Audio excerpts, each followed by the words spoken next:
美国参联会主席警告解放军对台作战会非常难，美军要像帮助乌克兰一样帮台湾，这不过又是一套缩水的套路。各位网友，大家好，我是刘小飞。在近日举行的美国参议院军事委员会2023年财政年度国防预算听证会上，原来一直说中美之间不能打仗那个美国参谋长联席会议主席米利将军，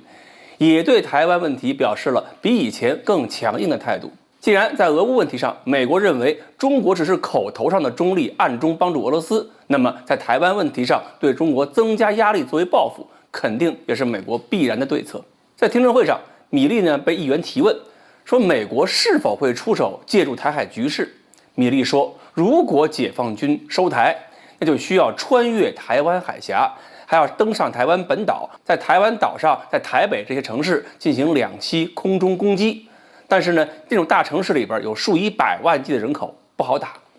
而且美国会介入台湾，对台湾当局进行支持，就像现在对乌克兰一样。总之，要确保中国知道攻打台湾岛将是非常难以实现的目标。美国呢，想让解放军跟俄罗斯军队现在是一个下场。其实米利说的话对中国注定没有任何影响，因为真正了解军事的人，过去几十年都明白渡海登陆作战的复杂，滩头破障的困难，夺占港口机场的风险，城市巷战的血腥啊！最后这一条台湾人可能还不知道。还有呢，美国可能会如何干涉？是提供情报信息支援，还是用远程火力打击进行战场遮断？这些个分析文章连我都写了16年了，解放军更不可能不去研究对台作战的样式，也从来没有把跨海登陆作战这件事儿想得特别简单。要不然我们搞东风21D 和东风26，还努力发展东风17是干什么？是给谁准备的？登陆作战难在哪里？还用你米利将军来提醒吗？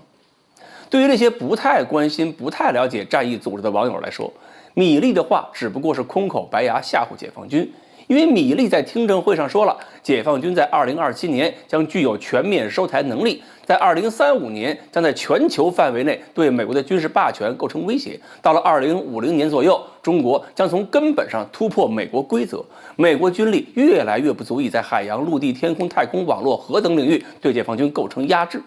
所以呢，内行不用提醒，外行听了不明白，米利的话全是白说。而且米利说像对乌克兰一样对台湾，那不就是表示美国会向台湾提供武器和情报支援吗？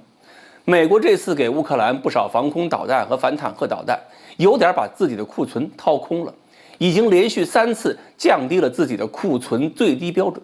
现在正催着厂商增加产量，保持对乌克兰持续支援。不过标枪反坦克导弹的供应链现在出了问题了，原材料的供给很不乐观呢。而毒刺防空导弹毕竟也太老了，只能消耗库存，现有导弹都是靠延寿才能继续服役，要想继续造还得重启生产线，所以貌似给台湾剩下的能用来巷战的东西可就不多了。至于说情报支援，美国那些个侦察机、电子战飞机、无人机能不能靠近台湾？解放军的电子战水平如何？到时候美军可以体验一下，保证解放军的电子战水平跟俄军的绝对不一样。而且米利说对台湾要和对待乌克兰一样，那不就是说美军不派一兵一卒，也不直接提供火力支援吗？这是给台湾做保证，还是给美军自己的安全做保证？最后米利还是那句话，台湾地区最好的防御举措应该由台当局自身进行。那么说到底，这次的听证会是2023年度国防预算听证会，是表示决心和哭穷的大会，是帮各军兵种争取更大蛋糕的大会，是一次体现美国政治正确的大会。偏偏这个大会就不是让米利来搞创新的。好，关于米利这番内行不用听，外行听不懂的言论，到底在中国能吓住谁？今天呢，我们就聊到这里，欢迎大家继续关注我们的栏目，我们下期再谈。